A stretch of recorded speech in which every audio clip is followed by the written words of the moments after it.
के फल सा कभी मैच किया रे कभी छोड़ दिया दिल कभी कैच किया।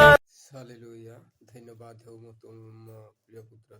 अमर दास सुनानी आपनको मु विशेष अनुरोध करे आसंतु आमे किछि वाक्य शिखिबा पूर्व मु रिक्वेस्ट करे जे आमे शिखिबा आ अन्य मानक मध्य शिखैबा तेणु कर मु धन्यवाद दिए आउ जेते वीडियो देखुथिबा प्रिय भाई मानक मध्य मु अनुरोध करे आरंभ शेष जाई देखंतु ताहेले जानि परिबे आउ अन्य मानक मध्य पहुंचांतु कहीं ना शतपथ जानवर आवश्यक केमती प्रभु परमेश्वर निकट रही आवश्यक से विषय आम किसी टपिक करवा आम सीमा विषय कहवा देखु आद्य आगे आदि पुस्तक देखा बेल के परमेश्वर हवा के और आदाम के गोटे सीमा देते सबु वृक्षर फल खाइब किंतु ज्ञानदायक वृक्ष फल जेबे खाइब तेबे मृत्यु हेब आउ पाप बढ़ से भाया एवं मान को सीमा देते जे गोटे ख्रीष्ट को शिक्षा सीमा मध्य रही आवश्यक आम शिक्षा अल्लग्न करवा आम गोटे से सीमा को लंघिबा ताहले विपद समस्या अनेक कार्यटा आसी थाए तेणुक धन्यवाद हो आसतु आम गोटे वाक्य पढ़ा द्वितीय जहन 1:9 जे कही ख्रीष्ट का शिक्षा सीमा मध्य न रहिता अतिक्रम करे से ओ पिता और पुत्र को पाई नहीं और जे कही शिक्षा सीमा मध्य रहे से पिता पुत्र उभय को पाई अच्छी तो षष्ठ रूप से जानबे आउ वाक्य पाठ करंतु आमे जदि से शिक्षा सीमा मध्य अच्छु ताहेले पिता पुत्र उभय को पाई अच्छु आ जदि शिक्षा सीमा मध्य नाही एकमात्र ईश्वर को मध्य पाई ना ख्रीष्ट को तो नाई पाए ईश्वर उभय तो पाई ना आमे बाह्यकारी जीवन यापन आमे करू नाही वृत्तारे आमे देखाड़िया क्रिस्टियन हे अच्छु तेणुक प्रिय माने गोटे सीमा अर्थ आमे गोटे गृह भितर रहिबा आम छात रक्षा करे सब पवन खरा वर्षारे मध्य रक्षा करे से भलिया अनेक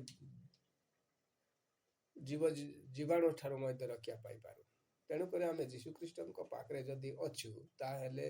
रोग व्याधि दुष्ट आत्मा ठारू शत्रु भय ठारू मध्य आम रक्षा पाई पारू तेणुक प्रिय माने आम साफा साफा वाक्य कहे जे कही ख्रीष्ट शिक्षा सीमा मध्य न रहे ताहा अतिक्रम करे से ईश्वर को पाई नहीं और जे कही ख्रीष्ट शिक्षा सीमा मध्य रहे से पिता पुत्र उभय को पाई अच्छी प्रेज द लॉर्ड तेणुक प्रिय प्रभु लोक मैंने सचेतन हूँ जागृत हूँ और ये वीडियो को अन्य मान पाखे पहुंचातु लोक मैंने जमी जापारे आम गोटे सीमार अच्छु आम सत्यज्ञत हेबा से सत्य आम मान को मुक्त कर तेणुक पवित्र शास्त्र देखा जाए अच्छी अधिक कहवा चाहे ना तेणुक आपण मैंने जानी सचेतन हूँ जागृत हूँ आउ समय पकई आसला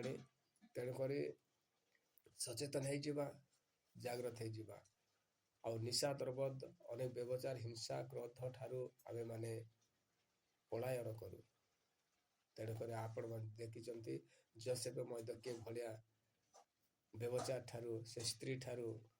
44 स्त्री ठारू से पलायन करथिले से भलिया प्रिय माने आमे जौवन अवस्था आमे मन फिरेबा आमर ए जगतर हिसाब रे आमे रहबा नहीं मनमुखी आमे चलबा नहीं परमेश्वर वाक्य अनुसार चलबा तेणुक धन्यवाद हो ए वीडियो जदि हिंदू भाई माने अनेक भाई देखुचंती ताहेले एही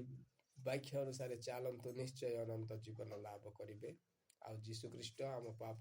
निमंते आपण पाप निमंते बलिदान बदल रे से निजे से स्वर्ग सिंहासन छाड़िए जगत पृष्ठ को आसी आउ कालवरी क्रूसरे रक्त झरैले 3 दिन रे जीवित हेले पुनर्बार जीवित जे तांको ठारे विश्वास करे से अनंत जीवन लाभ करिवे यह होची मुख्य सुसमाचार अटे से मृत्यु को विजय करथिले मरिकर जीवन हेइछथि से भलिया प्रभु आम दुनिया रे देखी भी नहीं जे कही ठारे विश्वास करछंती आपण मानकु बहुत परमेश्वर आशीर्वाद करबे। धन्यवाद प्रिय भाई माने रखुअछि मु आगामी दिन रे आउ किछि शिखिबा तेणु करी मु रिक्वेस्ट करे जे अन्य मानक पाखरे मते पहुंचांतु किंतु वाक्य तो पहुंचू आमे भल हो खराब हो लोक को सत पथ को आमे देखेबा। तेणु करी विशेष धन्यवाद प्रभु आशीर्वाद करंतु जेते जण देखिचंती समस्त को धन्यवाद।